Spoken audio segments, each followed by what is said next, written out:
Olá, meus irmãos, hoje é dia 11 de julho, estamos aí caminhando na 14ª semana do Tempo Comum. Com a graça de Deus, estou aqui para fazer a partilha da palavra. Também hoje nós contamos com um grande intercessor, nosso grande São Bento, que ele intercede por cada um de nós nesse dia de hoje.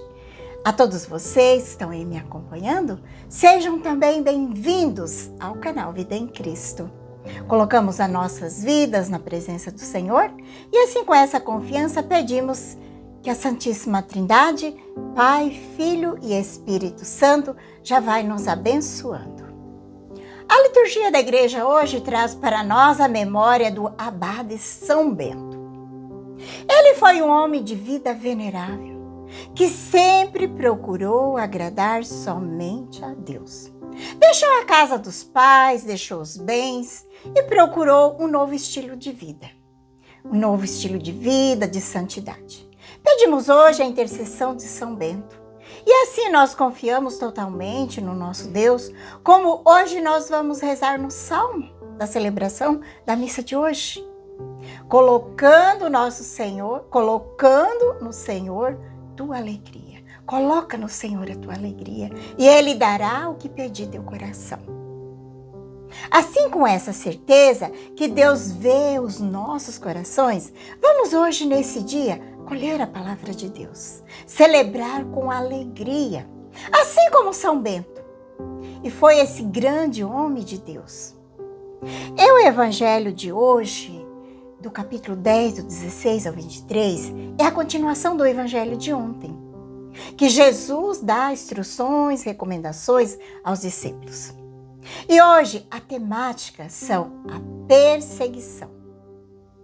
Segundo a lógica evangélica, que isso faz parte da missão. E a recomendação do Senhor é profundamente atual. Que sejamos simples como pombas, despojado, humilde, mas prudente como a serpente. Equilibrados, sensatos e espertos. As provações e as perseguições faz parte da missão dos discípulos. Mas quem perseverar até o fim, este será salvo. No evangelho de ontem, Jesus dá o envio aos 12 e deu a eles o poder de curar os doentes, ressuscitar os mortos, expulsar os demônios. E hoje ele está dando as orientações a eles sobre as dificuldades que eles vão encontrar na missão. Jesus está dizendo que o espírito do mundo, que jaz no mundo, que é o espírito do maligno, nunca vai aceitar as coisas de Deus. Sempre haverá conflitos. Por isso que eles vão ter que passar por muitas dificuldades. Porque há um conflito entre os espíritos do mundo e o Espírito de Cristo, que é o Espírito Santo, que guia a igreja. O Papa Bento XVI disse um dia que nós que somos aqui do Ocidente, não seremos martirizados como acontece lá no Oriente, que ainda acontece como nos países islâmicos, aonde os cristãos continuam sendo mortos. O Papa Bento XVI diz que aqui nós vamos experimentar o martírio da ridicularização, que a igreja vai ser ridicularizada, que a igreja vai ser desmoralizada. Porque é assim, meus irmãos, é assim.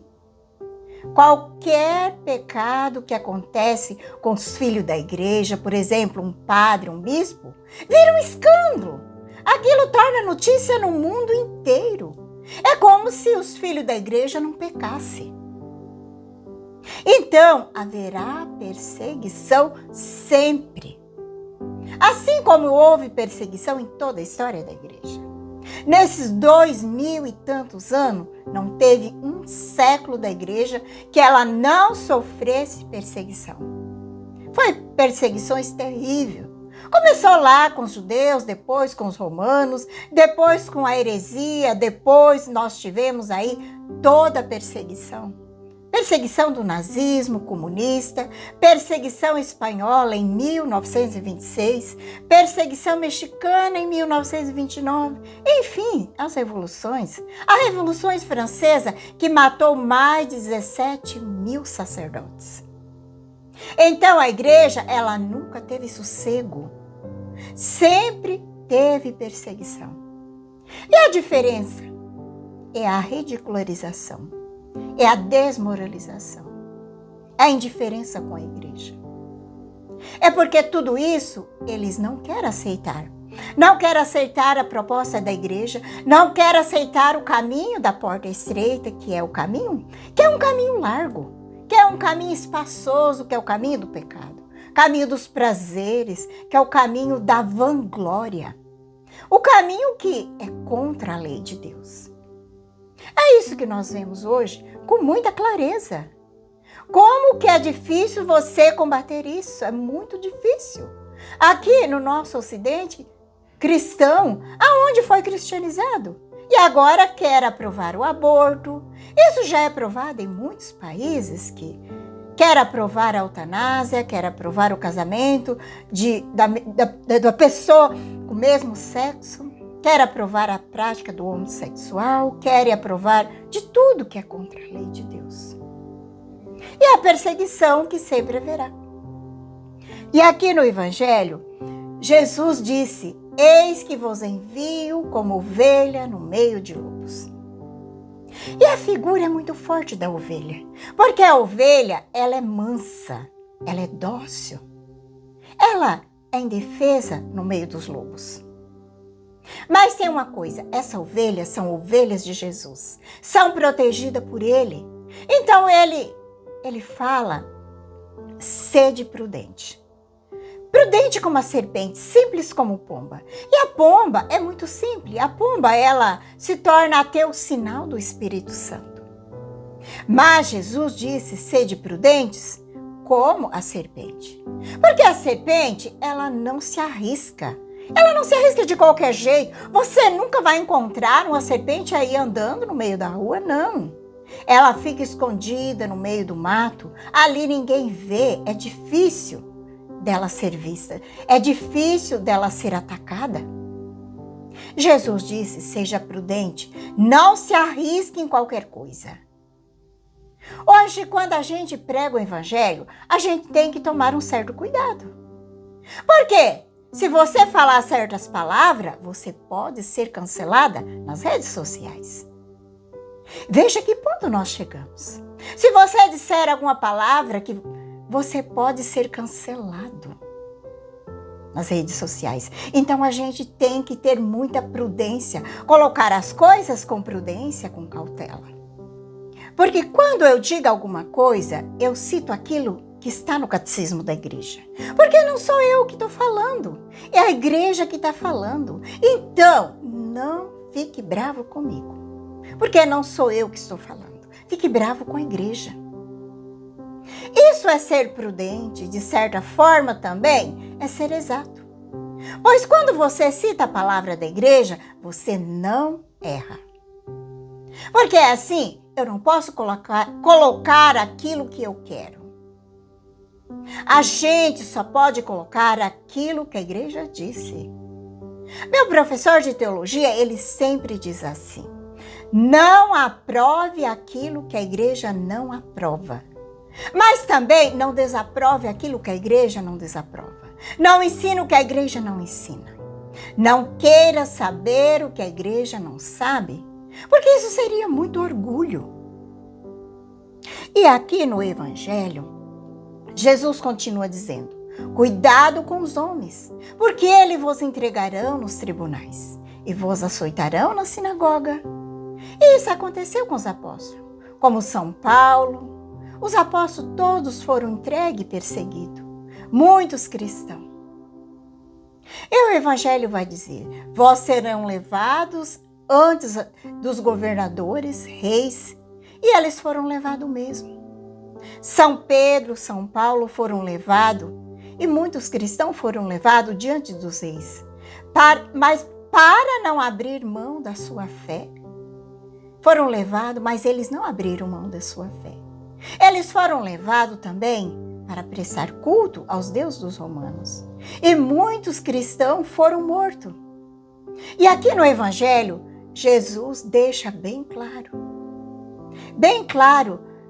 foi por minha causa vos dará testemunho diante deles e das nações. Esses foram os mártires. E Jesus disse, quando vos entregares, não fique preocupado, porque é o Espírito Santo que vai falar pela boca de vocês. Olha que é impressionante. A gente vê as narrativas dos mártires, a tranquilidade e a serenidade dos mártires. Eles enfrentaram a morte com muita paz no coração. Basta você olhar a biografia deles. Claro que isso era uma força extraordinária que vinha do Espírito Santo sobre eles. Não só para falar o que eles tinham que falar, em defesa da fé, mas a serenidade para poder enfrentar a morte. Isso é impressionante.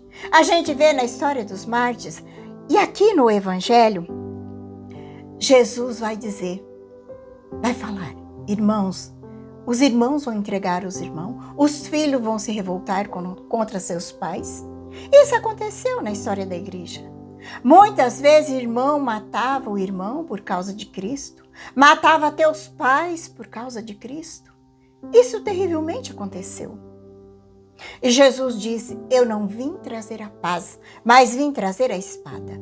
A espada é um sentido de contradição, porque quando José e Maria apresentavam Jesus no templo, em Jerusalém, que foi lá que o velho Simeão disse, esse menino é colocado como sinal de contradição. Sinal de contradição ao mundo. O mundo vai se revoltar contra ele. É um sinal que ele vai denunciar o erro, vai denunciar o pecado. As trevas não gostarão de ver essa luz que brilha em cima delas. Mas Jesus coloca uma coisa aqui que é muito impressionante. Perseverar até o fim, este será salvo. Então a gente fica angustiado de ver tantas coisas contra a lei de Deus aqui no nosso Brasil. Quanta corrupção, quanta imoralidade, quanto pecado, quantas coisas feitas contra a lei de Deus. Mas vamos perseverar na fé, perseverar na vida religiosa, perseverar na oração, na comunhão, na Eucaristia, na meditação da palavra de Deus. Viver um dia de cada vez, perseverando até o fim. Precisamos pedir a Deus essa graça da perseverança, perseverar até o último dia. E Jesus diz, em verdade, eu não vos acabará de percorrer a cidade de Israel antes que venha o Filho do Homem. Quer dizer, aonde o mundo inteiro se volta contra a igreja, se volta contra o Cristo. Porque Cristo vai voltar. O Filho do Homem. Ele usa essa expressão para significar exatamente o Messias. Então, para concluir, São Paulo fala lá na carta aos Romanos, no capítulo 12, no versículo 2, São Paulo fala, não vos conformeis com este mundo, renovai-vos. Não conformeis com esse mundo, porque o mundo quer que o evangelho se adapte a ele. Não podemos, Não pode um mundo que tem que se adaptar ao evangelho, e não o evangelho ao mundo. Nós temos que tomar muito cuidado com uma coisa que se chama moda. Moda que vai fazendo com que você, aos poucos, aceita aquilo que não pode aceitar. Não estou falando de moda de roupas, não. Estou falando de modas, em todos os assuntos da vida. Existe sempre o interesse financeiro, de orgulho, de vaidade, conquista. Então, é muito importante ter esse cuidado. Pedimos a Deus que nos dê a graça de caminhar na tua presença, de fazer aquilo que o agrade ao seu coração. Que Nossa Senhora nos ajude nessa caminhada, que nos dê a graça de perseverar até o fim, ao fim da nossa fé, naquilo que nós professamos, que nós cremos. Te convido a pegar a palavra. O evangelho hoje está em São Mateus 10, de 16 ao 23. Rezemos pedindo que o Espírito Santo venha nos iluminando. Vem, Espírito Santo, iluminar meu coração para que eu possa ver as coisas que são de Deus. Vem, Espírito Santo, sobre a minha mente para que eu possa compreender e entender aquilo que é de Deus. Vem, Espírito Santo, sobre a minha alma. Santifica tudo o que penso, falo e faça. Que tudo seja para a glória de Deus. Amém. Vamos então para o Santo Evangelho. Naquele tempo, disse Jesus aos seus discípulos: Eis que vos envio como ovelha no meio de lobos. Sede, portanto, prudentes como as serpentes e simples como as pombas. Cuidado com os homens, porque eles vos entregarão aos tribunais e vos açoitarão nas suas sinagogas. Vós sereis levados diante de governadores e reis, por minha causa, para dar testemunho diante deles e das nações. Quando vos entregar, não fiqueis preocupados como falar ou que dizer. Então, naquele momento, vos será indicado o que deveis dizer. Com efeito, não serei vós que havereis de falar, mas sim o Espírito do vosso Pai que falará através de vós. O irmão entregará à morte o próprio irmão, o pai entregará o filho, e levantarão contra seus pais, e os matarão. Vós sereis odiados por todos por causa do meu nome. Mas quem perseverar até o fim, este será salvo. Quando vós perseguir de uma cidade, fugi para outra. Em verdade vos digo, vós não acabareis de percorrer a cidade de Israel antes que venha o Filho do Homem. Palavra da salvação, glória a vós, Senhor. Agradeço pela sua companhia, um abençoado dia, que a paz de Jesus e o amor de Maria esteja no teu coração. E que Deus Todo-Poderoso nos abençoe, em nome do Pai, do Filho e do Espírito Santo. Amém.